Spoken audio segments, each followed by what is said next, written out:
recording will start soon. There we go. All right, so for those of you who don't know me, because we do have some guests from Blaine joining us, I'm Amanda Giordano. I am the school counselor at Nettlehurst. I have been there for 4 years, and it's an amazing place to be, and I love what I do, and I'm glad that you're all here. We have several people from Lakeview High School here with us that are going to talk a little bit about their experiences. We have parents, alums, and current students, and then we'll also have Dr. PJ Carafiel, the principal, joining us. I will go down the list of those who I was told we're going to be here. If there's somebody else here that I missed, let me know. We have, I'll start, maybe I'm going to read my list just to make sure. So we've got Larry Jacobs. If you're in tile view, you might be able to see him and you can maybe give a wave. He's showing up under his son's name, Mitchell. And then his daughter, Haley Jacobs, is here. There she is waving. She's a current student at Lakeview. Senior this year? Yes. I'm all right. senior. Senior, awesome. And then we have Flo Powdermaker. Hello. She is parent of an alum who we've got Colin with her. He's an alum of Lakeview and Nettlehurst as well. And also has a current student, 10th grade? Sophomore? Currently 10th grade, yes. Oh my goodness, yes. And I just saw that Dr. PJ Carafiel is here with us, the principal from Lakeview. Hi there, thanks for joining. Good to see you all. And I think that's everybody that was on my list. We might have another student joining us later, but I know that there are some other, there's some school-related events happening. If there's anybody here that's part of the panel that I missed, speak. Oh, forever, no, you don't have to forever hold your peace. Okay, awesome. All right, so really glad to have you all here. So Lakeview High School is our neighborhood high school, and as I'll explain, if you stick around later, that means that students at Nettlehurst and Blaine then automatically are guaranteed a seat at Lakeview. So it is a wonderful neighborhood option for our students. There's they just offer so much, and we want to make sure that everybody's aware of everything that Lakeview has to offer for our students and for our families. You know, especially when we think about school, we think about community, and I've started to use the term school family. You know, so it definitely extends to just more than the student's experience. And so, wanting to make sure that you have an opportunity to learn everything that you need to know about this amazing option that's right there in our backyards. So appreciate you all being here, our attendees and our panelists. And Dr. Carafiel, I will turn it over to you to start us off. Thanks so much. I have a short presentation. I don't know if that's helpful or not. That would be fabulous, yeah. Yeah, just give me 2 seconds. I think I bring it up and hopefully it'll let me share my tab. There we go. Awesome. So can you all see that? Sure can. Great. So I just want to talk for a couple minutes about what makes a Wildcat, and then most of the time I think it would be best served by hearing our students who have and alums who have great responses. Colin, it's great to see you. And then of course, you know, asking questions of all of us. So but being a Wildcat is pretty special. We always start by talking about our willing Wildcats. It's been definitely a strange year, especially in athletics. We've crammed an entire year of athletics into about 3 months. Our boys soccer team at the very beginning of the year was PepsiCo champs again. Our girls soccer Windy City Cup finalists. On the academic side, we had a Posse scholar, Chelsea Rodin, Questbridge scholar, Xochitl Obispo to Notre Dame. Veronica Salgado went to State Science Fair, and Shantia Smith won a Munich Pochi Award. I should mention that Posse scholarship and that Questbridge scholarship are full ride 4-year scholarships to colleges, universities. Chelsea is, I believe, going to Middlebury. So that's really a great thing, great statement for them, and a great way to start college. Of course, I am excited by our various victories over the years. So this, on the lower right, this is our girls soccer team winning their Windy City Cup last year. The finals are tomorrow night. And, sorry, 2 years ago, finals are tomorrow night. And then on the left is our boys baseball team winning the city championship for the second year in a row, again, 2 years ago. 2 years ago. So a lot of exciting stuff happening in athletics. And academics, and we're really excited to support our students in going on to great things. We are an early college STEM school. That's a lot to unpack. So I want to mention a couple things about what that means, and then we'll sort of thread that in through the rest of my time. There are really 5 components to being an early college STEM school. There is the early college piece, which is dual credit, dual enrollment, partnership with city colleges, so kids taking classes in high school that get them college credit in a really wide range of areas. I'll go into those later. STEM enrichment, so out of school time activities, field trips, and our STEM website designed to really get kids involved in STEM outside of what they're learning in class every day. Work-based learning, and we're excited to have a new partnership with Zebra Technologies that's really going to support that work by giving kids actual experiences with people in the workforce, tasks similar to workforce tasks, and mentorships with those Zebra employees. Career and technical education, lunch and learns, career panels, and of course internships. STEM pathways to earn CTE certificates, so like actual industry certifications. We have one in web design. I mentioned the college credits and certificates. And then, of course, school-wide STEM instruction, which really means that we highlight the 4 C's and 21st century skills, project-based learning throughout our curriculum. The 4 C's we'll talk about throughout this presentation. They're really the unifying theme of everything we do here at Lakeview. So I'm going to pause for a second. Questions? I have one question from me and one question from a parent. We had, do you by any chance remember if that Chantanea came from Nettlehurst? We had a Chantanea that we sent to Lakeview. That is indeed your Chantanea. That's amazing. That's so great to hear. And then we have a parent question that says, this is a great question. Thank you for pointing that out, Britt. So for students who, because Nettlehurst is a magnet cluster elementary school, so some of our families do apply in, they're not neighborhood students. So her question was, would she still be considered a part of the feeder process for Lakeview High School, or would she need to apply? Is that GROW feeder staying the same for Lakeview? Yeah, I'll be talking about that at the very end, and the short answer is she's fine. Yep. Okay. We'll talk more about that in a second. So thanks for bringing that up. So I mentioned the early college opportunities. I wanted to highlight several. We're now up to 19 AP classes with 429 students enrolled. 41% of our 11th and 12th graders this year took at least one AP class. Next year, we're offering 5 dual credit classes, up from 4, with 133 students enrolled, 49 honors classes with 975 students enrolled.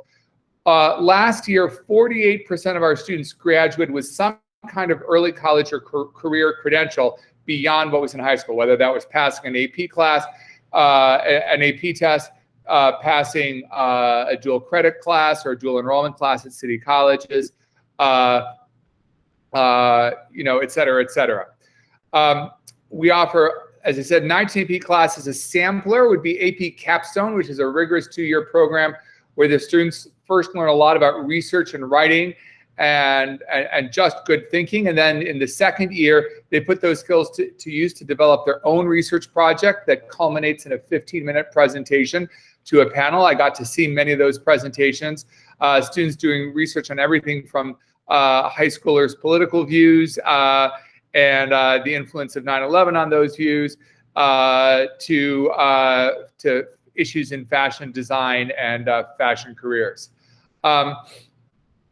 We have English, AP English Language and Literature. We have AP Chemistry, AP Calculus, AP Environmental Science, AP Art. We have dual credit biotechnology, dual credit business, criminal justice, and English. So a difference between dual credit and AP, dual credit courses are offered by the city colleges of Chicago, We have teachers at our school who have advanced degrees and certifications that allow them to teach those same courses here at Lakeview. And one nice thing about that program is that although the AP program is limited to the 50 or so courses that have been certified by the College Board in Princeton as being AP worthy, we have access to the entire dual credit catalog.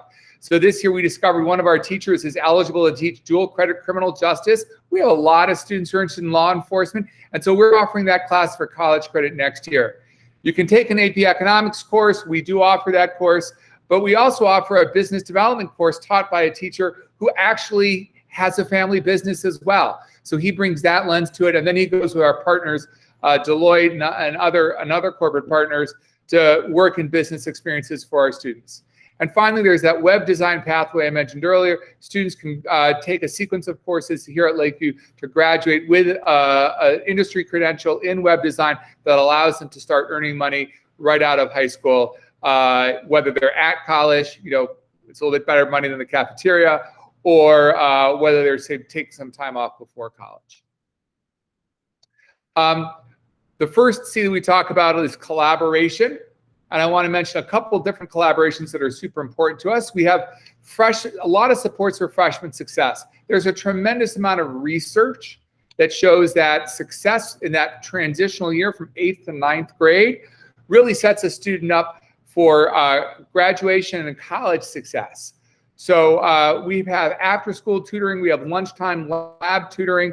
The difference between those is that the after-school tutoring is optional. The lab tutoring is less optional. Teachers can send students out when they miss an assignment or something, and then that way we make sure that the students obviously are getting fed and are getting caught up on their work. And then we have upper class mentors of this program called FAM that work directly with our freshmen to help them understand how to succeed in that first year, what's important, what only seems important, etc. We have some terrific results. This year during a pandemic, we still hit 90% of our freshmen on track. 65% of our freshmen finished semester one with an average of 3.0 or higher, right? Those students have an over 70% chance of enrolling in college. And in fact, our overall college enrollment rate is well over 80%.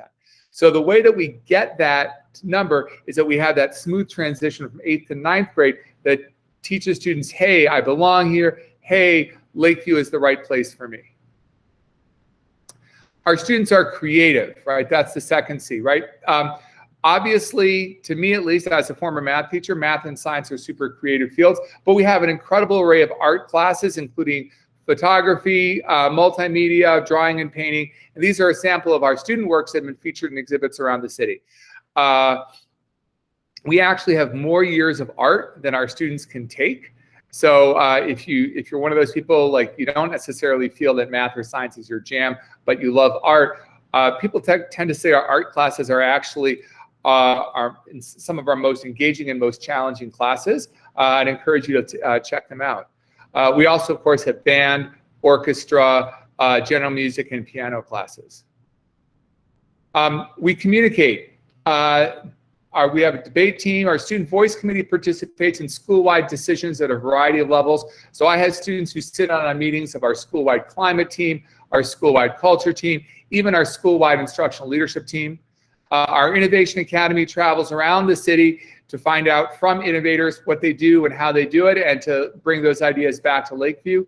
Our student broadcasting club that you see in the lower right has done a terrific job this year, first doing our announcements, but also broadcasting, and primarily broadcasting our athletics events so that people in the community can participate and be involved even when they're not there as physical spectators.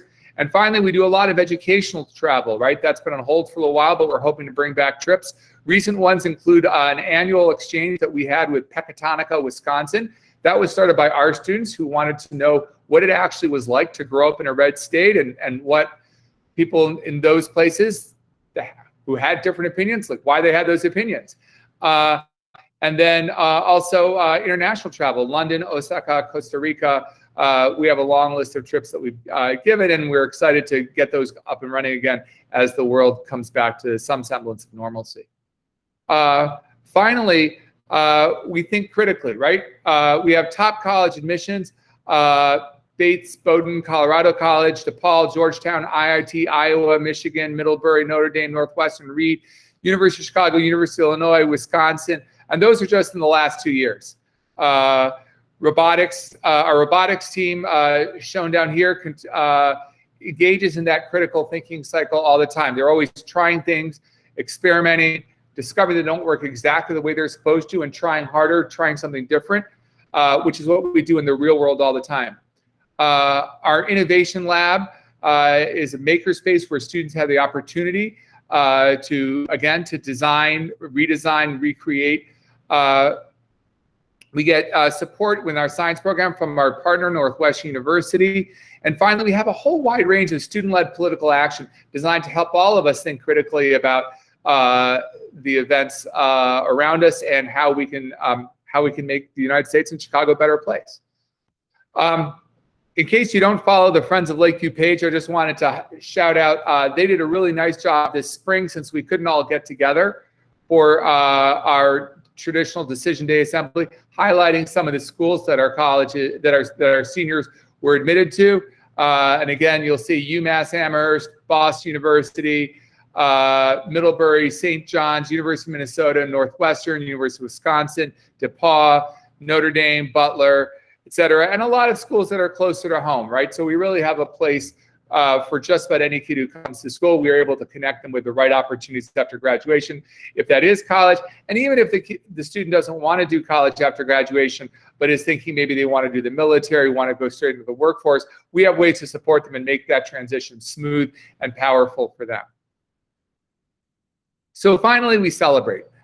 You know, all I've described above is a lot of hard work, but we also know how to have a good time over at Lakeview. Here you'll see some pictures from our Spirit Week and Homecoming. Again, not this past year where it was all virtual, but 2 years ago. Our senior prom 2 years ago. Whether the Cubs are coming by with some of their players to award a scholarship to our students, or we're crowning two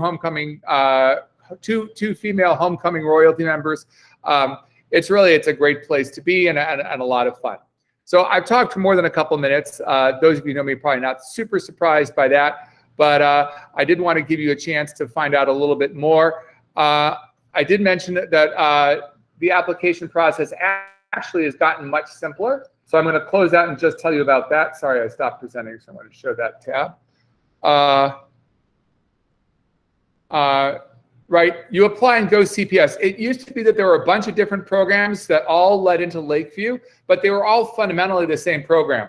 So now when you go to go CPS, literally there's only one choice for Lakeview. It's the Lakeview High School Early College STEM. I would strongly encourage you to rank us #1 in your choices. If you do rank us #1, you get an automatic preference for siblings, for neighborhood students, for students at the Grow Elementary Schools, which is you, whether or not you live in the neighborhood. And then we accept students outside the neighborhood with a GPA of greater than 2.5 and NWA scores greater than the 50th percentile in math and English. That's sort of our preference list.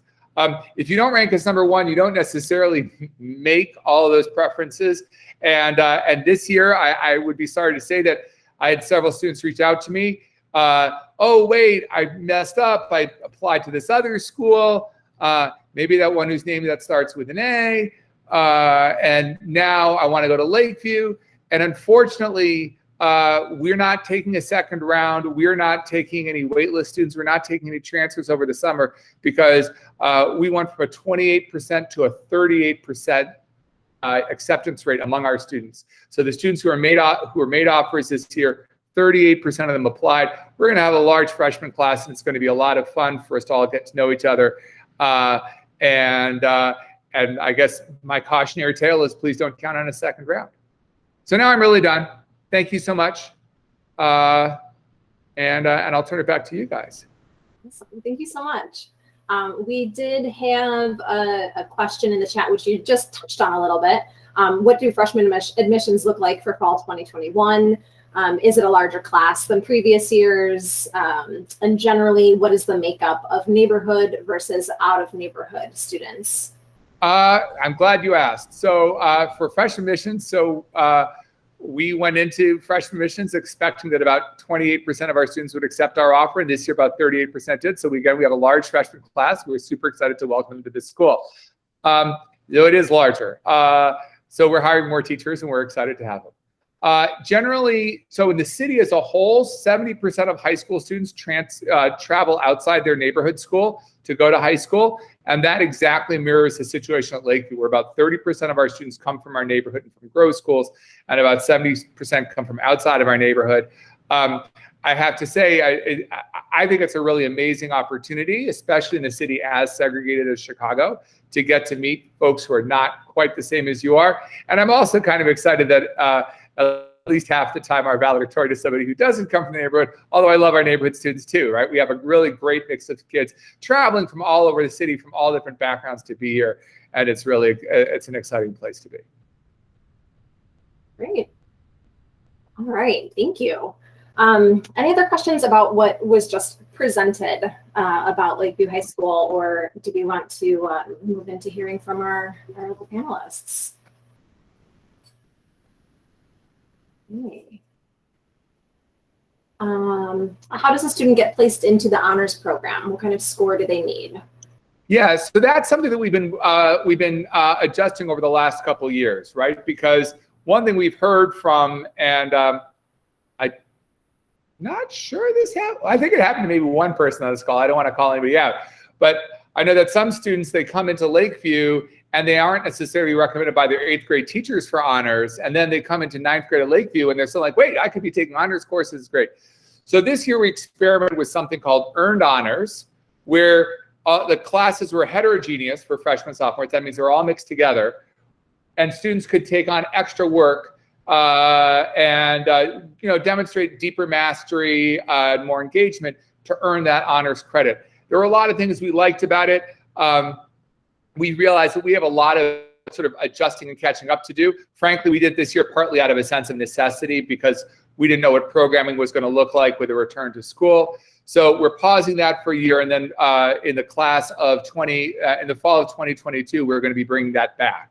So our anticipation in the fall of 2022, the way you get to be in an honors class is you're going to be in a class, and then your teacher says, well, this is how you earn honors. When you're writing your history paper, you include a section of historiography, and I'm going to teach you how to do that, right? Or your math teacher says, hey, you got a couple extra problems to do every week that really show that you're able to put ideas together and that you're thinking a little bit more deeply about the topic.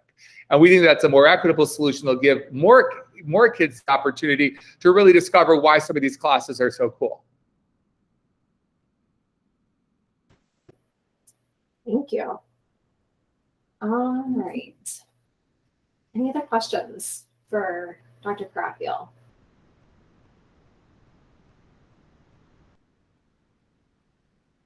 Okay. Well, then I'm going to, if something comes to mind, feel free to put it in the chat by all means. But I'm gonna turn it over to our parents and students and alums who are here to talk a little bit about their experiences. I will start off with a question, but if you want to, if there's like just a burning statement that you need to make, feel free to add that in. I want to start with just really basic. What is your favorite thing about Lakeview High School? I think that's a great question that parent, student, alum could address. So let's see. If anybody wants to, you can go ahead and go first and unmute yourself. Flo. Sure, I'll be happy to jump in. So my name is Flo Powdermaker, and as Ms. Giordano shared, I currently have one child at Lakeview. I have another one who is graduated already from Lakeview and is at college. I think my favorite thing about Lakeview, honestly, is the responsiveness of the teachers and how much they care about all of the students at Lakeview. It would not be more than a matter of hours, no more than 24 hours, certainly, if I were to send an email to any one of my kids' teachers, they would be responding in full detail about what I asked.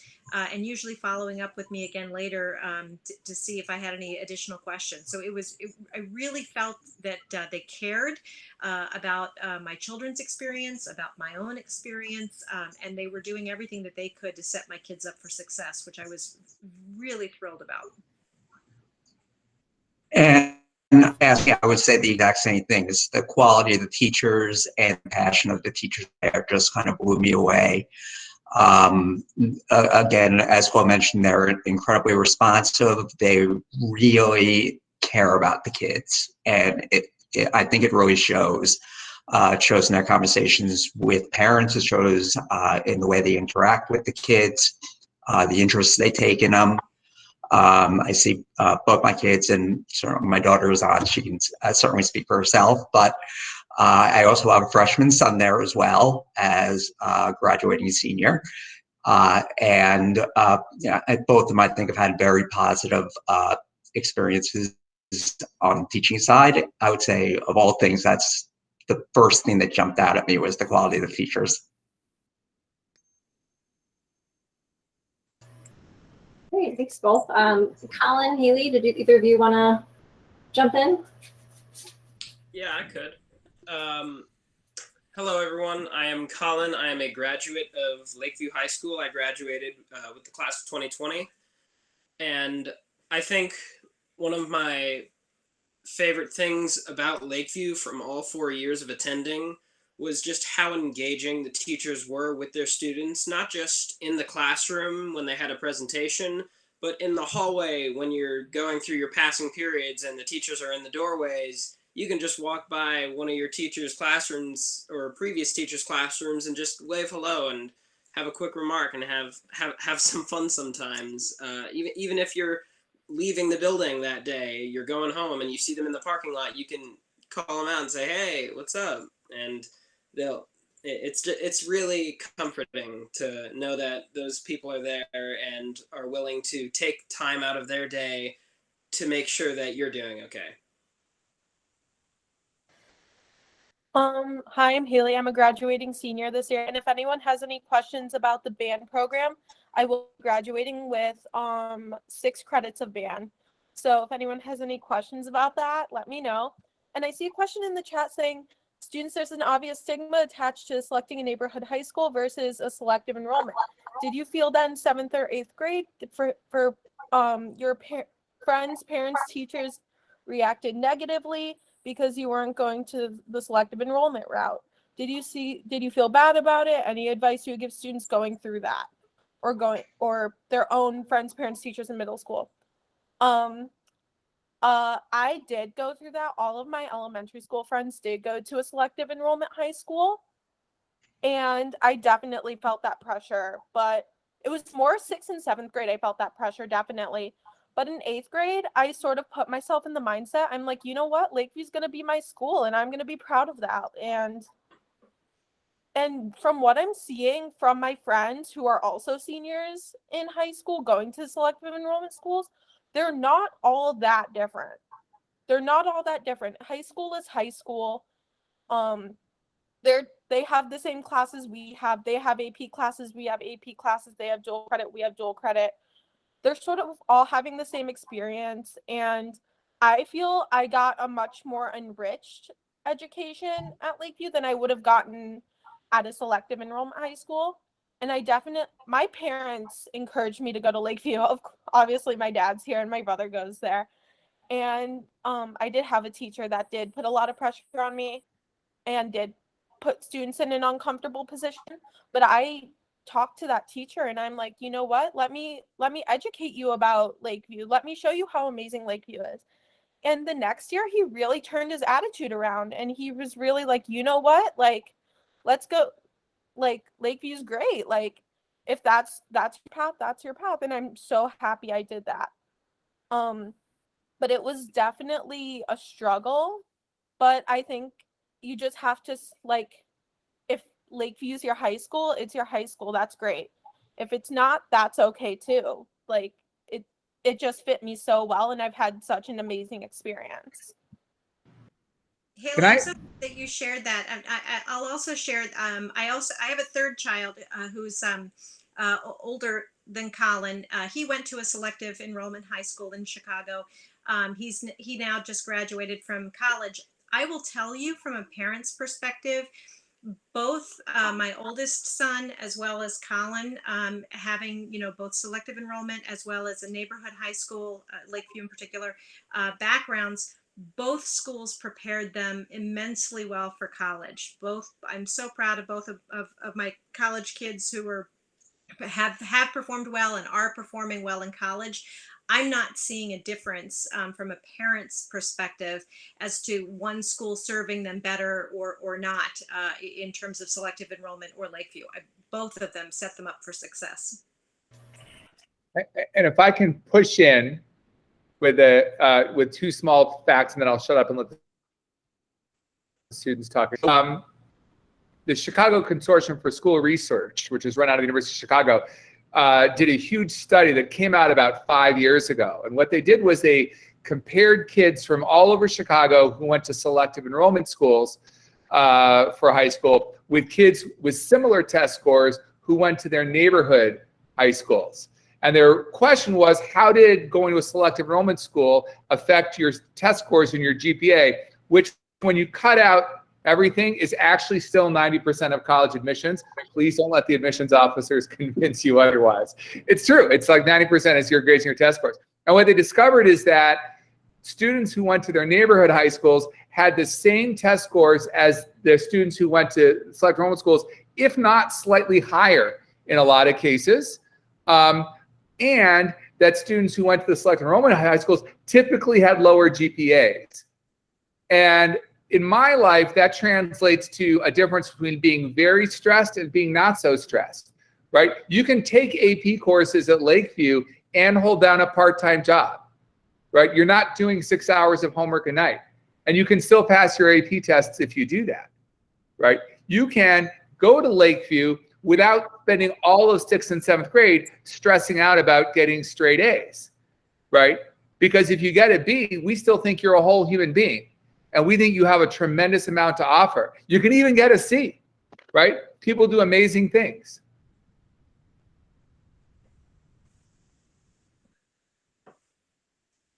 I would answer a question in the chat. It says, what kind of mentoring / counseling do the juniors and seniors get for college admissions? So last year, while I was a senior, I was getting incredible counseling throughout the entire year of the college admissions process. It first started with a couple recommendations. They said these schools might be your match schools. This school might be your reach school based on how you performed throughout high school. And you could go and see your counselor whenever you needed to in order to figure out what your next steps were in that process. If you have a college that you're looking at attending the next year for the next 4 years or 2 years or however long, you can go to them saying, hey, I want to go to this university. I want to attend this because it has a program that I'm interested in. And they will sit down with you and talk about what are the steps on starting that process, and they will sit down with you throughout the entire thing and until you get your letter of acceptance into whatever college you go to. So I'd say the counselors are very welcoming and very helpful as well. Yeah, adding Thank you. on I the want to jump in just to interrupt for 1 second, because someone did ask if Dr. Craffield, if your presentation will be available.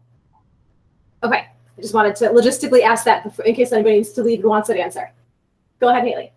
Okay, for the college admissions process, adding on to Colin, literally like at the start of COVID, so like last March is when like I was a junior and you really start hopping into the college admissions process, testing the water, seeing what you want.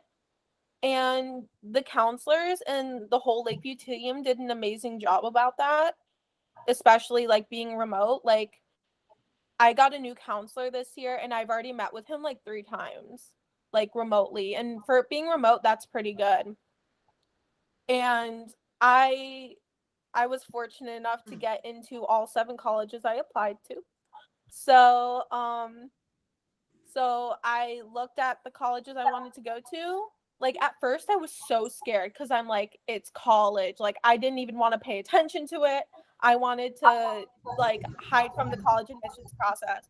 But then once I started diving in there, Lakeview really did a good job of helping me out with that and sort of helping me find financial aid, helping me fill out those forms, helping me turn in those forms, and different ways I can sort of like filling out FAFSA. They get on you about filling out your FAFSA for college admissions.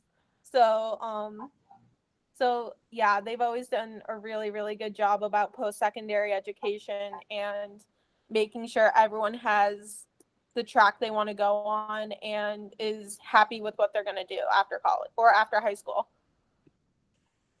Yeah, and from a parent perspective, I can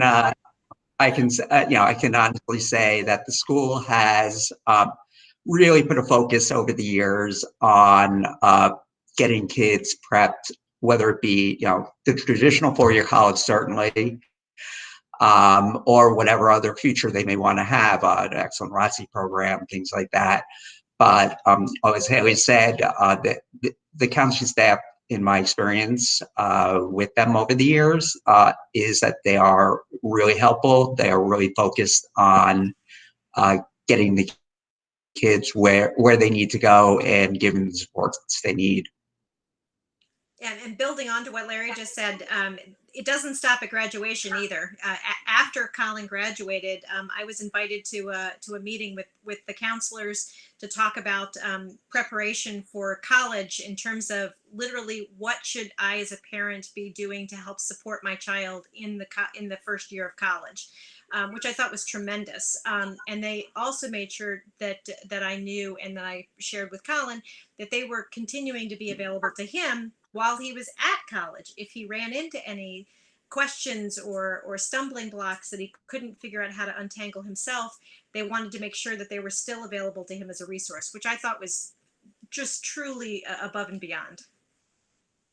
And I know they also make it a practice of following up even over the summer to make sure after graduation, kids are on track come August. Those who in May said, here's where I was accepted, here's where I'm going, to make sure they're still okay, that they're still on track, and that there aren't any last minute issues.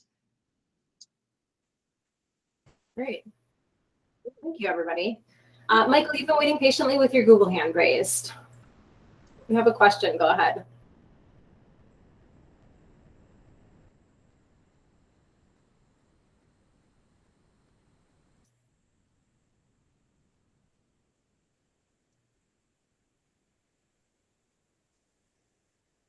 All right, Michael if you come back to us and you have your question, feel free to unmute and share.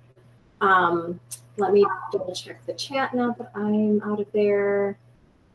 How do those of you that live close to Nettlehorst in East Lakeview get to or from school normally?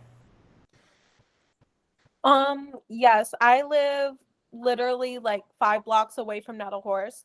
So I usually, I live right by the street Addison. So I take the Addison bus up to Addison and Ashland, then I take the Ashland bus down.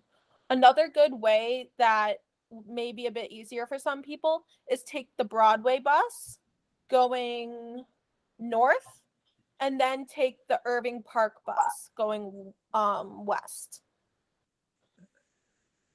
Those are 2 very good ways, and one of them is bound to be there. Like if one's not coming, the other will be. So I've never had problems getting to or from Lakeview.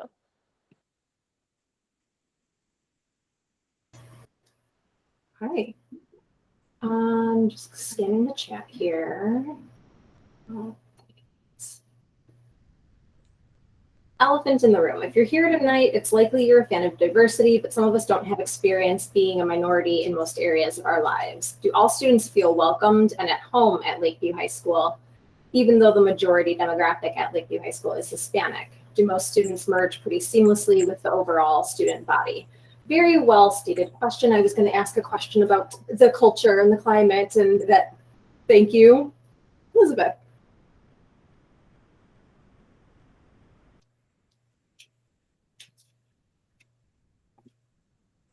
Oh yeah, I guess I can start. Yeah. So when I first got to Lakeview, that was one of the first things that I noticed in my freshman year was that it is very diverse, and I had never really had an experience like that before, and it kind of frightened me for a little bit. And then I realized there's a lot of really cool things that come out of that. And I started to make some friends, and I noticed that a lot of my friends were Hispanic. And so I started to pick up some of their culture and start to learn from that. And I have to say, they are some of the best people that I've ever met. They're really fun to be around. And there's also a lot of other cultures at Lakeview too. So I'd say diversity is something that Lakeview does really well, and it's something that is really welcoming. I'm proud of the ways that the school works hard to celebrate many of the different cultures that are represented at Lakeview. There are really fun, from what I hear from the students, celebrations of cultural heritage that occur throughout the year with the students' input. I know that the kids enjoy learning from one another and being able to share from their own heritage with one another. And as a parent, I think it's just invaluable for it's a once in a lifetime opportunity in a sense, almost to have this opportunity for this type of exposure to this diversity. And again, to blend in, understand different cultures, different lifestyles. It really does shape the way, I think it really shapes the way my kids look at things. And I know it's really, when you ask about the culture of the school, again, and Flo made reference to it as well, is it's really a source of school pride, the diversity. We really love to celebrate it. It's something that I know PJ takes great pride in. I know I, as a parent and as well as involved community member, take a lot of pride in. And I think it's one of the great values that it brings to both my kids that are there.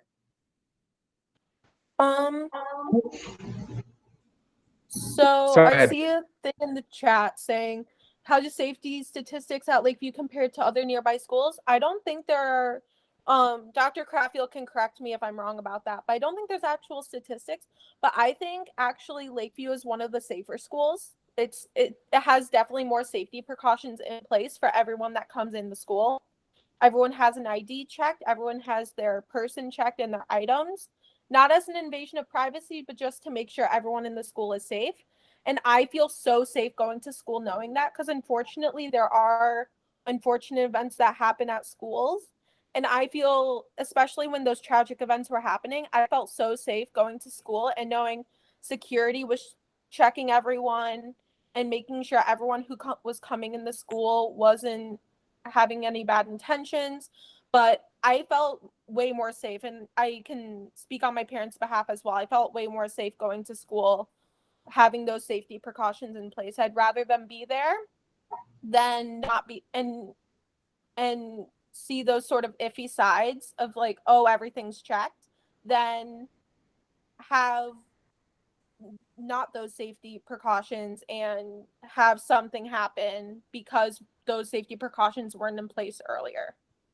And I'll build on to that too, that something that I think is a strength of Lakeview is that we spend a great deal of time working on the whole social, emotional, and whole self for our students. There are so many different partnerships that we've engaged with to ensure that the kids really have a good sense of their own identity and who they are and how they can connect with other people. So the more work that you do in terms of the social emotional space, the less risk that there is for any type of safety concern. We have plenty of counselors. We have our Erie Health Partners If a student needs either medical or emotional assistance in the middle of the day. There are so many different ways of making sure that that the kids are centered before there ever is a problem. And then if there is a problem, there are restorative practice processes and protocols. We have deans, we have our teachers engage with our students, our counseling team, our admin staff. So there's so many different ways to de-escalate any concerns that may happen. And when you're in a building with 1,000 teenagers, you're inevitably going to run into somebody who's having a bad day. But the wonderful thing from my perspective as a parent is there's lots of systems and protocols in place to ensure that it never gets out of hand or shouldn't get out of hand. And if I can just add on to that, I always, people ask me these questions and I always bristle a little bit because I actually don't care about the safety statistics at any school other than Lakeview. And I'm not satisfied until the safety statistics are that every kid is safe every single day. Like that's my thing. So a few years ago, we were getting reports from kids that they didn't feel so safe in the building, and the concern focused on the bathrooms. So at first I had this whole picture in my mind of, kids getting whatever, fishbowl, swirly, whatever, all this stuff. We went, and so my entire admin team pushed into classes for about a week and asked the kids, what's with the bathrooms? Why, what's going on? And what emerged was that the bathrooms were just really gross. So we started a set of things. We spent about, Flo and can laugh because she knows this was like a 3-year odyssey of me and CPS procurement. But sorry, Colin, you missed it. Haley can attest. The bathrooms are now absolutely beautiful. So much better. 10 out of 10. We did a complete refurbish, and then it also included things like me having weekly meetings with the folks over at Airmark and physically walking them into the bathrooms and being like, would you want to go to the bathroom here? Right? And taking that. And so now that's not a problem. So now we're thinking about the next thing we want to get better. But that's, I guess my point is, my basic stance is until every kid is 100% physically and emotionally safe at Lakeview, I don't care what any other school statistics are.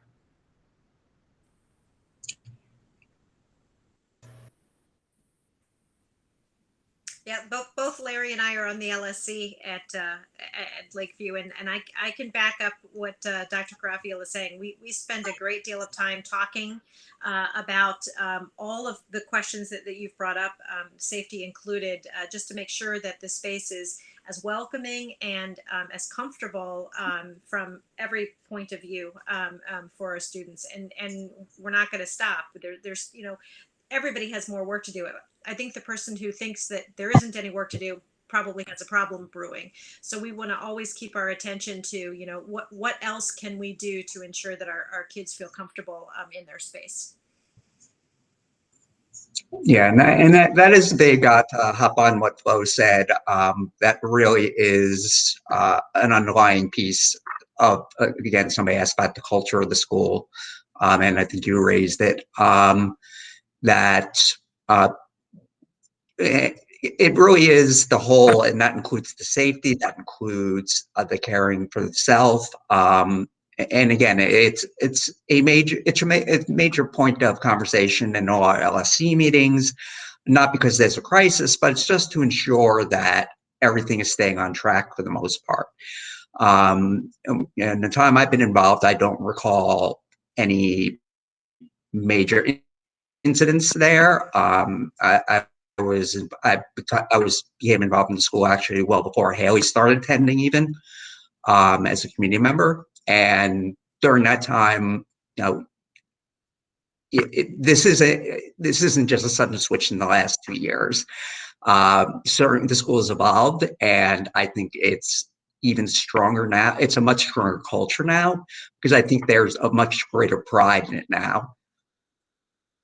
I think that's the difference. I think the school feels a lot of pride now. A lot of people who went to Lakeview kind of bought into what Haley spoke of, what she experienced in 6th and 7th grade, and what she, more than anything else, just brushed off in 8th grade, but still experienced, is that, the Lakeview reputation, Lakeview being kind of second class fallback, which it clearly is not. I mean, I couldn't, for me personally, I couldn't imagine a better fit for either of my kids.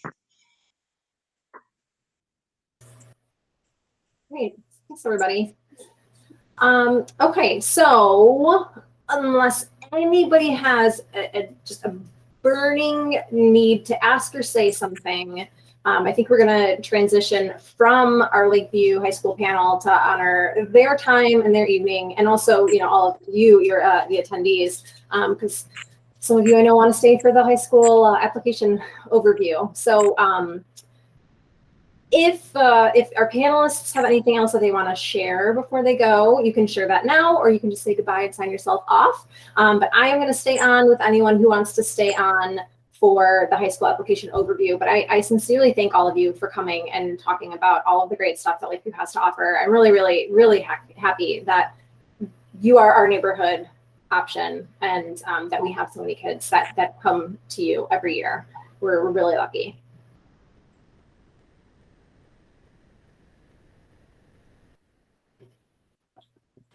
Bye, everyone. Thank you. Bye. Thanks, everybody. Thanks, PJ.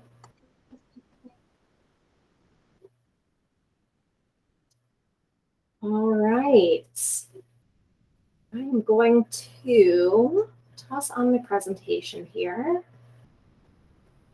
We will jump in to high school application information.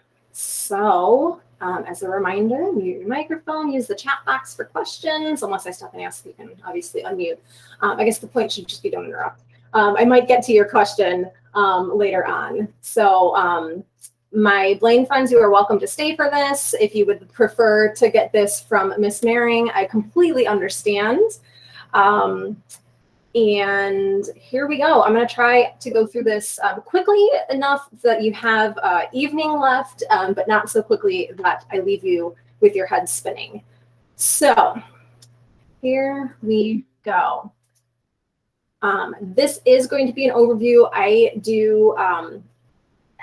do multiple events every year. When it gets to 8th grade, you'll get lots of detailed information from me.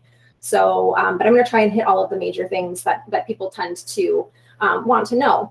So Go CPS, for those of you who might have older students, students who have already been to a CPS high school, or family members. Right now, we've switched over to Go CPS, which is an online application system. Back in the day, it was paper applications. So you had to individually mail them to each school and then wait for your responses to come in the mail. Now it's all on one website, all with one deadline. All of your results are in one place.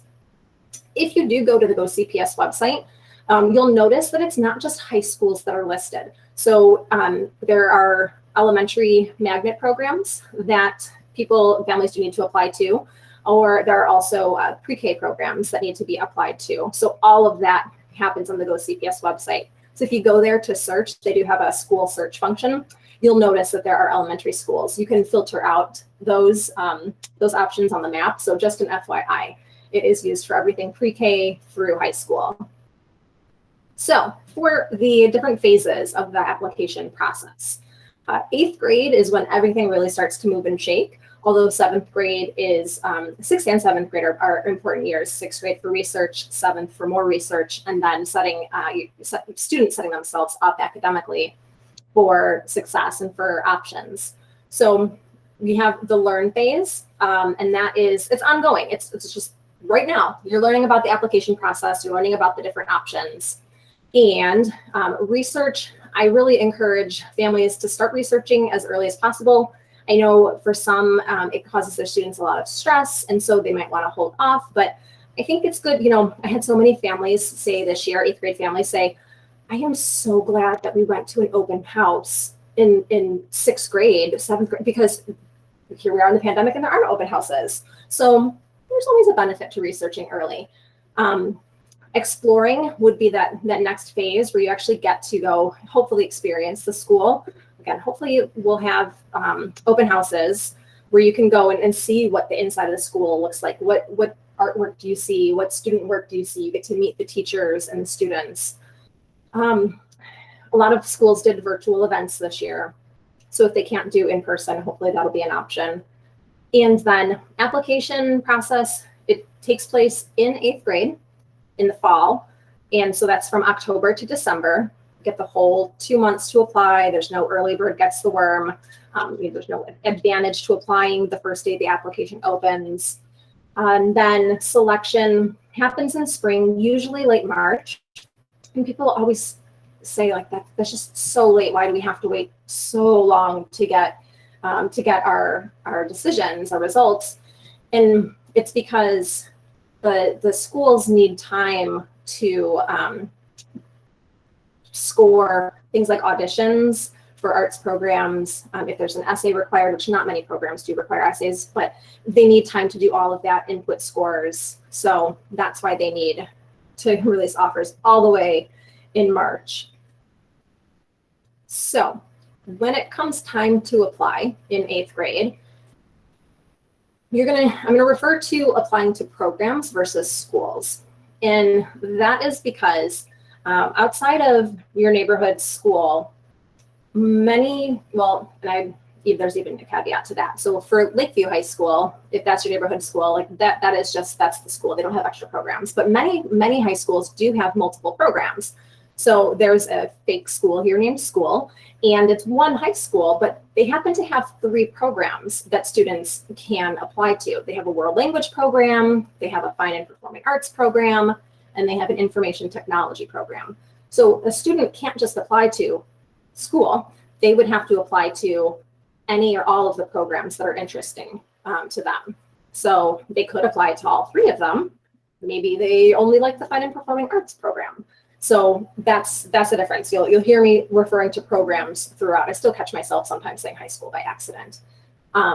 So that's that basic knowledge. And then when we talk about different program types, there are 2 main categories that CPS has delineated. So we've got our choice programs, which they could be the neighborhood schools, it could be magnet schools, which could be the like fine and performing arts, drama, music, instrumental music, things like that. You've got career and technical education schools where a student will get like exclusive access to a couple of courses that are career related, for instance, pre-engineering, pre-law, things like that you wouldn't get at another school or another program. They're specific to that CTE program. Military schools, which are sometimes also referred to as service leadership academies, international baccalaureate, and then we also have charter schools. And I'm going to explain these more just to give you the overview of what fits into that choice program category. And then the other category is selective enrollment programs. And there are 11 of those. They're all listed here. So if you were here earlier when I was kind of chit-chatting, I said, this is the same presentation I gave in February, March, except for some changes. So there have been some changes that were announced to the application process that are going to go into effect for this fall for next year's 8th graders. One of those is a change in eligibility. So before, all selective enrollment programs and many choice programs had minimum eligibility requirements that students had to meet just to be able to apply. So that means that I'm going to think of a nearby example. So Lincoln Park has 5 different programs, and that would be their IB program, their IB diploma program. They have an IB honors program. They have a instrumental music, they have vocal music, and they have drama. A student that doesn't live in the Lincoln Park attendance boundaries would have to have certain test scores and grades just to be able to apply to any of those 5 programs. And they are removing that entirely going forward. So there are no more eligibility requirements. Any student can apply to any program. Eligibility is different from selection. So the ability to apply does not mean that you will get selected. But they're trying to open that door so students have more access to options. Part of that change is because they used to require the NWEA test as part of the eligibility and selection. and they're doing away with that because we haven't been able to give that test. That they've decided to look at the whole process and figure out what kinds of changes to make. So there is going to be what's called the CPS high school admissions test, and that is going to be administered in students' elementary schools on a day of attendance during the fall of their 8th grade. And that's going to be used for selections. And I'll get into that a little bit more later. So just overall for this slide to know, there's no more eligibility. So if you've heard that term before, if you're familiar with eligibility, that's gone. So to give you an overview of the different programs, we've got neighborhood schools. So in the Nettlehorst area, many of our students, their neighborhood school is Lakeview, and some also might be, not also, but instead might be Lincoln Park High School. And then again, if you are not at Nettlehorst because it's your neighborhood school, if you applied and you got in through our Magna program, then your neighborhood school would be whatever is near you, whatever you're in the boundaries for. Students are accepted into the general education program automatically at the neighborhood school.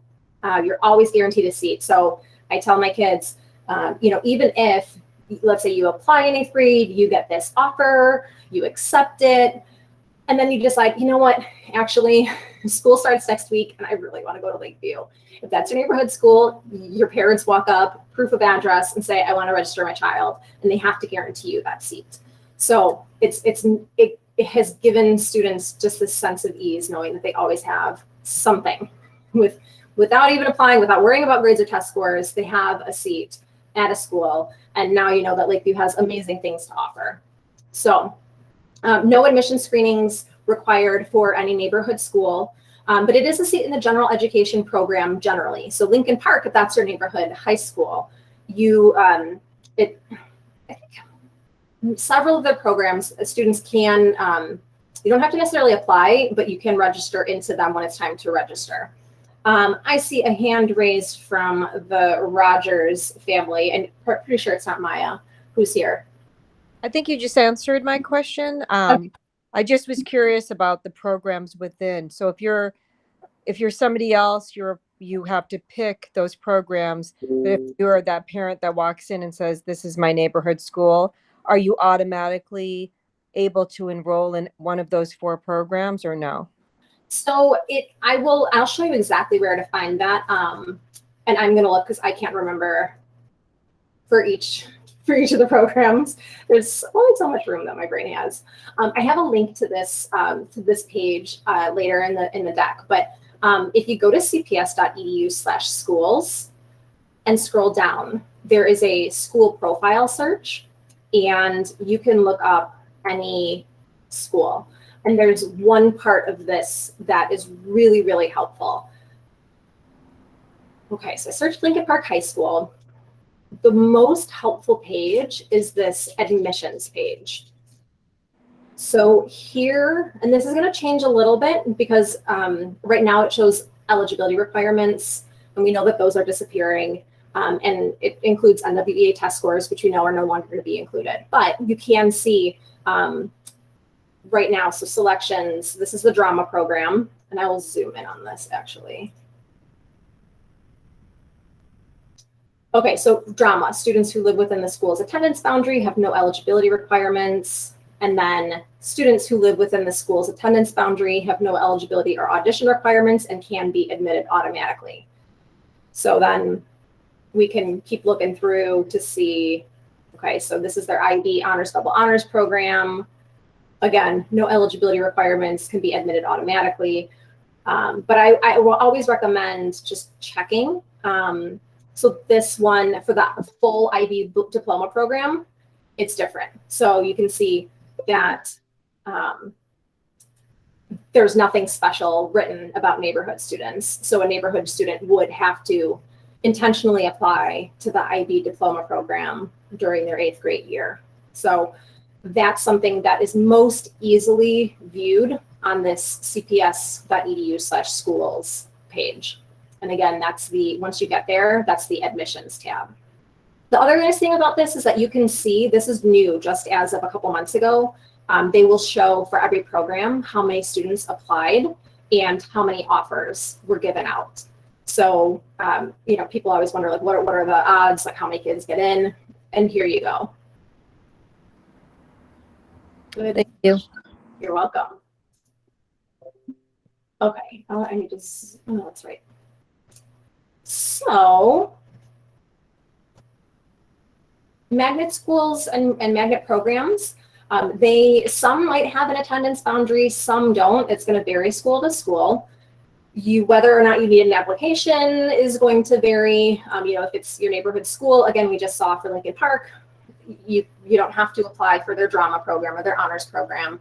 And then students can be accepted either through random lottery, which is what it sounds like, the computer just picks, or through points from admission screenings. So drama programs require an audition, art programs require a portfolio review, music, audition, things like that.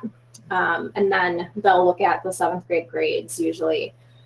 And then they haven't released anything about that CPS high school admissions test. They haven't released which programs are going to be including that for selection, but they will let us know by the time we need to know in the fall. So some examples of magnet schools, magnet programs, we've got Lincoln Park Drama, Von Steuben Scholars, Sentence Dance Program. Career and technical education, these programs, like I mentioned earlier, they offer a couple of specialized classes in a career-related field that a student wouldn't be able to get elsewhere. So Alcott Pre-Engineering is an example. There's also Jones Pre-Law, and it does not mean that they are, full law, full pre-engineering the whole time. It usually amounts to a couple of classes and then some interesting maybe partnerships with other schools. I was looking at Alcott's website recently, and I can't remember who they partnered with, but there are opportunities for, going to shadow at an engineering firm and guest speakers. So it can be neat if a student has an inkling that they're interested in something. You do need to apply. Whether they have attendance boundaries or not varies. And then also varies whether they select based on lottery or based on academic points from academic achievement. Our military and service leadership academies, they do not have attendance boundaries, so everyone does have to apply. They accept students with, they in the past used test scores, so my guess is that they're going to use that high school admissions test. And then they've always looked at 7th grade cumulative grades. One thing I didn't mention is, I get this question from students a lot, how come they don't look at 8th grade grades? And it's because in the fall, when students are applying, there aren't enough grades, 8th grade grades to go off of. The application period ends usually the 1st or 2nd week in December. You only have a couple of months of school under your belt. And then as for admission screenings, they in the past have required attendance at an information session. And then at that information session, they have the student write an essay and complete a survey. So the thing about military academies, every campus has a different focus. So whether that's, naval or Air Force, and it does not mean that students have to go on to the military. It provides some insight into what that might be like. They do have rigorous college prep curriculum at the military academies. They provide unique leadership opportunities. So, again, it's not for those who are strictly interested in going on to the military, nor does it mean that you have to. Our International Baccalaureate, IB for short, those programs do not have attendance boundaries, so everyone does have to apply. They make their selections based on points from academic achievement. 7th grade grades, in the past, that NWE MAP test, but I'm guessing, they'll include that new, the high school admissions test, the CPS test. And traditionally, they've also required an information session. Just because IB programs are really unique, they want to make sure that students and families know what they're signing up for. And to that point, so International Baccalaureate is a globally, what's the word I'm looking for? Consistent program. So the IB curriculum here in Chicago is going to be the same as, one down in Florida as over in Berlin. They are really the style of teaching is different. They really want to help students explore their community, their culture, see how things are interconnected. So they do have an interdisciplinary approach to the subjects. There's lots of project-based learning. I hear that there's lots of writing as well. They're very service-oriented, so there are service projects. And it includes a lot of reflection, a lot of personal reflection. How do I fit into society? Things like that. It is a challenging curriculum. It moves quickly and goes deep into content. But for the right student, it can be a really good fit. And then we've got charter schools. Most of them do not have attendance boundaries, so meaning you do have to apply. Some may. Generally, they accept students by lottery. Sometimes they'll give preference if you have a sibling there, and then no admission screenings. Charter schools are they're privately owned and operated schools that exist within CPS, and so they still have to adhere to general guidelines, but they have some flexibility in how they execute. And then we've got selective enrollment. So there are no attendance boundaries for any selective enrollment school. You do need to apply, and they look at points from academic achievement to make their selections. In the past, there was a separate selective enrollment exam that was required as part of the application process, and that is going away. So that test is actually becoming the CPS high school admissions test. So it's making it easier for students who want to do selective enrollment. It was kind of prohibitive. If you wanted to do selective enrollment, you had to separately, you had to apply, then you had to separately RSVP for this extra exam, which was held on a Saturday at a school, at a high school, so it's a school that the student doesn't know. So they've removed that because they also found that students who did well on one test usually did well on the other, so why put them through a second test? I heard a hand raised, and I'm going to read. Did you raise your hand to the? Well, you actually started to answer it there, Amanda. So cool. Thank you. So the question is, I guess now, and maybe you're about to hit this because I remember your February presentation. Is the new process for selective enrollment going to be 7th grade grades? This new test that you just described, and then is NWEA still in the mix, or is it just one test now? NWEA does not get included in any part of the high school application process at all anymore. So it's just the 7th grade grades in this one test? Yep. And it's going to be 8th grade fall, you said, basically? Mm-hmm.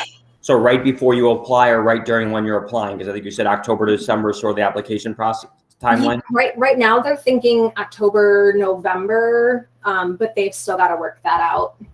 Okay, and then last question, is it going to be 50-50 grades in this test, or don't know? That's what they're thinking, yeah. Because before it was an even 3-way split. So they're thinking that they're going to do an even 50-50. Okay, sorry. I lied. Sorry. One more question when you get a chance. Sorry, go ahead. Is the test going to be closer to NWEA or the selective enrollment or somewhere in between, or no idea what the test is going to look like? The test is the selective enrollment test, just with a new name.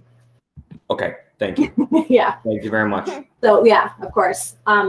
And then, as a district, we don't endorse test prep. I always say it's up to the family, it's up to the student. But I have gotten the question about, so with a new test, is there going to be test prep available? I mean, basically, yes. So, because there's always been test prep available for the selective enrollment exam, and that's what this is, just with a new name. So anybody who is inclined to, research the test prep route, yeah, it's going to be an opportunity. It's going to be available. And no, I don't have recommendations about companies, but I can give you the names of companies that our students have used. Rogers family. Sorry, one more question. So as far as, you said it's the grades and this test, but is there a factor that comes into play depending on where you live? So okay. Yeah. Thanks. Yep. All right. So let me keep on. I'm going to close the chat here. That's why I didn't hear your question there. I'm going to close it so it makes next time. All right. So let's move on. So we touched on this. Well, PJ, Dr. Craffield touched on this. So there's something called Grow Community.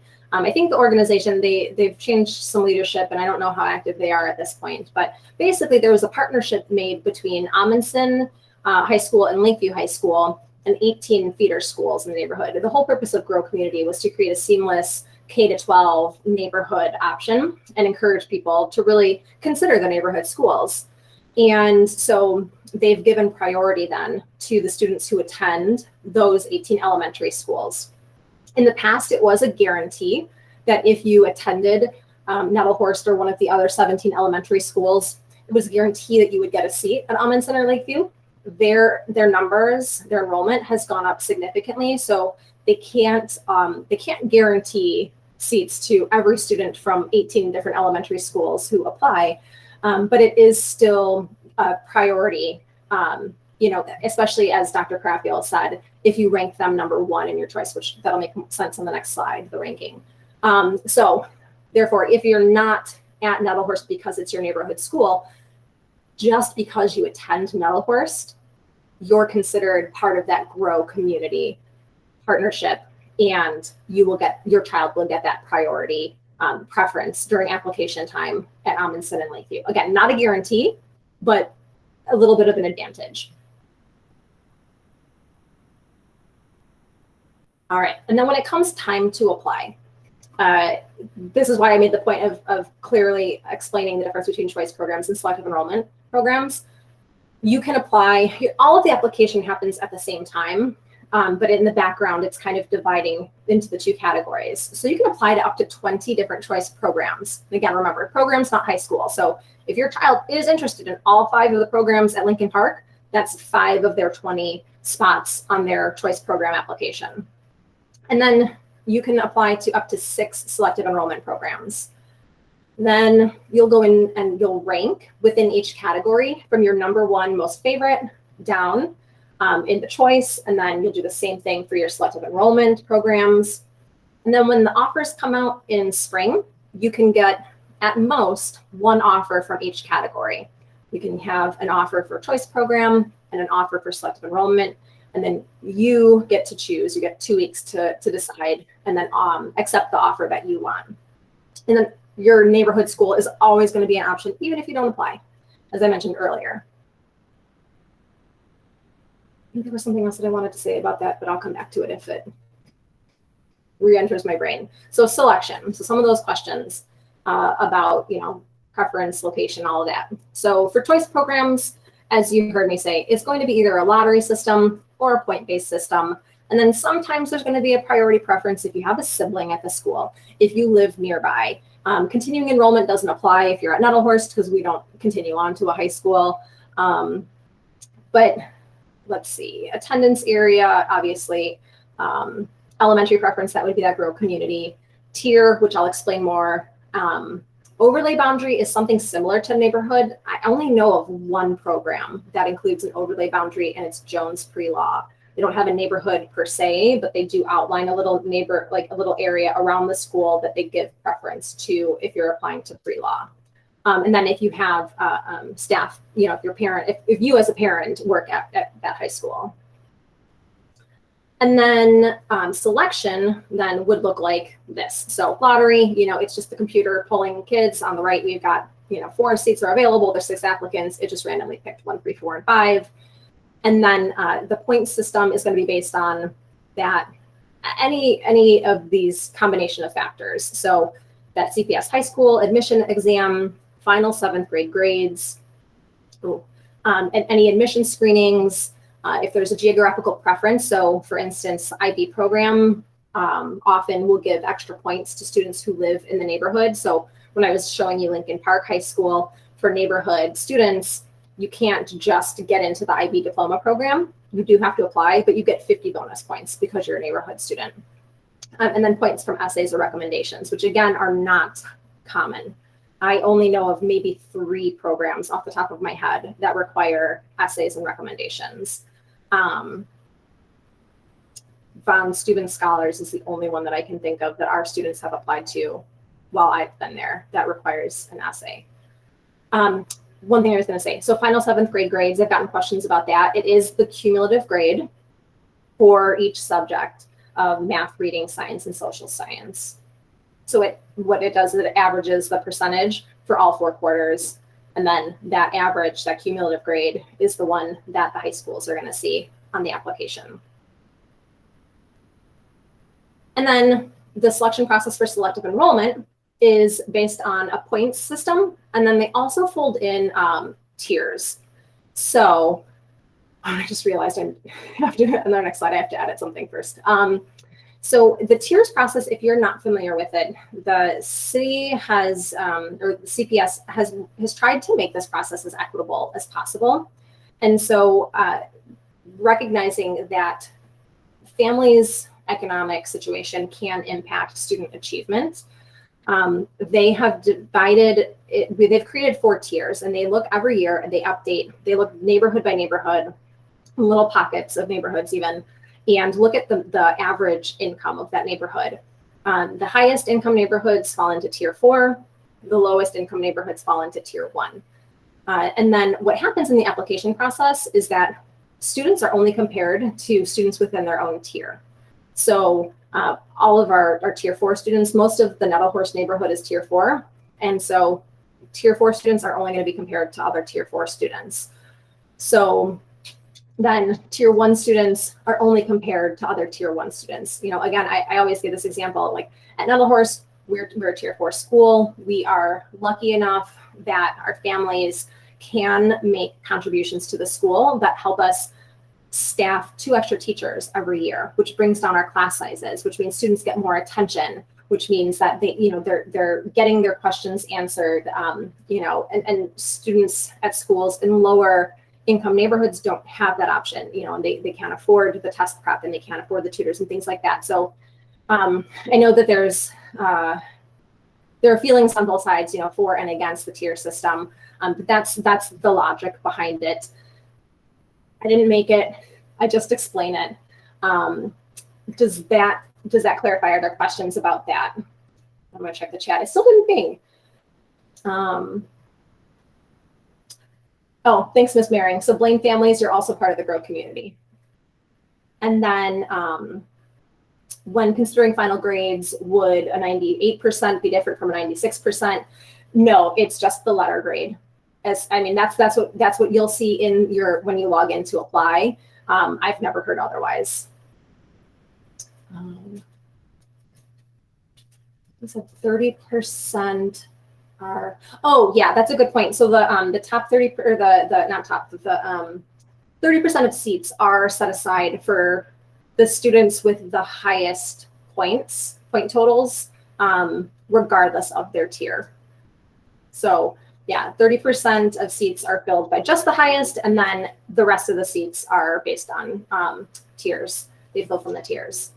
And then, yeah, Rebecca, go ahead. I was just a little confused. You had mentioned the GROW community. I live in the Blaine School District, and so had been in the understanding that my daughter could go to Lakeview or Amundsen. But then you just said something that maybe it's not guaranteed she can go to both. But then I thought you said also, if the day before school starts, she's like, I want to go to my neighborhood school, she just shows up. So could you maybe explain what the difference with that? Yeah, so I am not familiar with Blaine. It is, and Miss Maring, I'll ask you, I'm not gonna put this on you, Rebecca. Is Blaine a magnet school or just a neighborhood school? We're a neighborhood school. So okay. Our school is Lakeview, so I know that things have changed with the GROW community for next year. Okay. So it's not the same as this year. So it sounds like it's the same as Nettlehorst. Okay, so then to answer your question, Rebecca, so since you attend Blaine is your neighborhood school, your feeder school is Lakeview, so they're your neighborhood high school, and they're always going to be able to guarantee you a seat. However, Amundsen is not your neighborhood school. You do not live in their neighborhood boundaries. So you would have to actually apply for Amundsen. And then because you're at Blaine, which is part of GROW community, your daughter would get preference in that application, in the selection process. Does that clarify for you? Definitely. Thank you. Mm-hmm. And then the codes. You have a hand raised. Was that for the question that I answered? Okay. Got it. Okay. I am going to, let me pop out of this for just a sec, out of present mode. I was editing this on my iPad, and there's certain things that you cannot do in Google Slides with an iPad, and that one of those is just move back, send backward, send backward. You can send all the way to the back, which is not what I want to happen, but maybe I will just do that. Order, send, I'm just going to send it to the back, and you know what I'm talking about. So then maybe this works too. So before, like I said, for selective enrollment, you had to have the NWA MAP test scores from the end of 7th grade, 7th grade final grades, cumulative grades, and then that selective enrollment exam for selective enrollment. But now it is just those cumulative 7th grade grades and that CPS high school admission exam, which is actually a test, misnaming things, which will be administered during fall of 8th grade. All right, back into present mode here. Yes. Yeah, the question is NWA still going to be administered? Isn't that the test they just did, but it's not part of the process anymore? It's not part of high school admissions, but it is the district's test that they use to monitor student growth and achievement. Thank you. Yeah, so it will still be administered whenever they, whenever they decide to administer it to everybody. But just not included in any part of the high school application process. Okay. So as for timelines, so high school offers are issued across 2 potential application rounds. So first, we have round 1. That's that October to December application period, where every single high school and every single program participates. Those offers come out March. This year they were April. Everything was pushed back this year. But hopefully, there's hoping in the future to actually inch it forward. So maybe by the beginning of March, you'll get your decisions. And then there is a round 2, generally, that happens after, like 2 weeks after your decisions come out.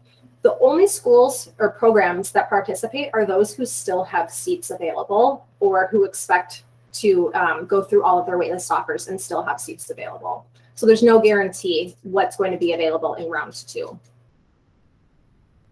And then those waitlist offers, so if you are waitlisted, so let's say you qualify, but you just aren't, so if it's a point-based system, your scores are high enough that potentially you could be accepted, but there were just more students ahead of you that had more points, you'll be waitlisted. And so those offers start to come out as soon as that 2-week window for accepting offers has finished. And they actually continue all the way until February of freshman year. So you could get a call from the wait list, months into 9th grade, and then have the option to accept or decline. So that round 1 wait list opens, right now it opened May. And then round 2 also might have, a wait list that will open in June and again, close February of freshman year. Let me come over here and see if I'm missing anything in the chat. Nope. Okay, so as for resources, I showed you this high school profile or the school profile page. You can see, well, I'll have to change this eligibility, but you can see the list of the programs that the school has. So if you're like, I don't really know, like I know Alcott's down the street, but I don't know what they offer, you can go look at them. The tricky thing is you would think you would go to that programs tab.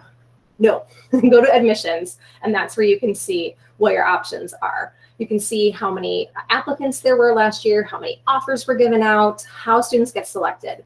I'm going to share this this presentation with, I'm going to email it to all of my 6th and 7th grade, and I'll share it with Ms. Maring. This is linked, all the school profile box and this little bubble here, so you can go and check that out. My favorite resource for exploring what high schools offer is High School Bound, which is just highschoolbound.org. You can search by location. You can search by the programs they offer. You can put in like an interest if you know that your kid's interested in engineering, culinary arts, whatever they're interested in. You can put that in. Academic interests, if they know they want to take Chinese, if they want to take Mandarin, something like that. You can enter. Look for sports and clubs. I just really like the way that the information is presented. The Go CPS website, you can search. It doesn't have that extra information about the sports and clubs. It doesn't have the extra information about, what kinds of AP classes they have. So this high school bound website is the one that I take students to in lessons to learn more about what's there. You also can see their statistics. I'll show you what this looks like. If you're interested in things like graduation rates or college acceptance rates, things like that, you can find all of that on their website too. So for instance, if we wanted to look at engineering, here we go. We'll search for pre-engineering. There are 10 schools. Let's see what they are. So Alcott. It shows you, it's got the link to their website, bus routes, how big the school is, a little intro. Some of these pages have a video from the school. You can see the academic interest. Do they have AP courses? Yes. Language, Chinese. You can see what kinds of sports and clubs they offer, which I always stress to kids. It's about what they offer you in terms of the things that you like. That's going to be important. That's how you're going to make friends. You might have different people in each one of your classes throughout the day, but if you're on a team, you're going to see those people every day, and they already have something in common with you. So here are the statistics about performance, attendance, freshmen on track, graduation, SAT, college enrollment. We can see some of that school culture information about the demographics of the student body. And then you've also got some of those eligibility requirements, which again, I mentioned eligibility is gonna disappear, but the selection information is there too. So it's just a really, really nice place to go for all of that information. This is also linked for you when you get this. And then I've curated resources on my Google site. The Go CPS website has just about everything that you need to know about the application process, but even I have a hard time navigating all of the resources there because some of them are on the main page and some of them are under the resources section. Some of them are under the apply page. I've taken the stuff that parents seem to want to see the most and I've put it all on my website. Some of this, again, as they've just announced these changes and they haven't really figured all of it out yet, some of this is going to change. So right now I've got scoring rubrics. They're all going to be irrelevant for you. It takes into account NWEA, which is disappearing. But they might be useful for you just to see which programs have the higher higher cutoff scores, which we can see here. All the cutoff scores are listed. Again, they're going to change, but it can be helpful to see which ones are harder to get into, which ones are a little bit easier. What does my kid have to really push? How hard does my kid have to push themselves in 7th grade and on that 8th grade test to try to get selected for the high school that they're interested in, high school program? I've got the Go CPS website, the high school bound website, that school profile search. I also worked with a bunch of our school counselors. Miss Maring might have been involved to put together a virtual bulletin board since there weren't open houses and things like that. And we'll probably do that again in the fall if needed. And then all sorts of guides here on the application process. So you're welcome to come check any of this out. I'll show you the virtual bulletin board really quick before I come back over. Just put up flyers from every school that we could get them from. Some of them have video, some of them have digital lookbooks. So all of that was here for everyone to look at. And that's it.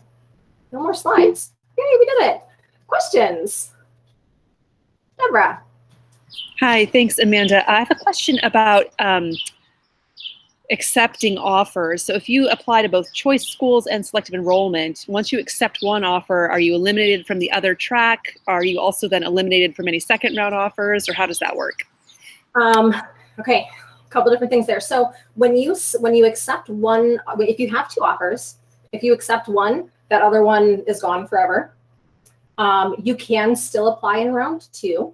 The only warning I give is that you should only apply in round 2 if you like that program more than what you already have.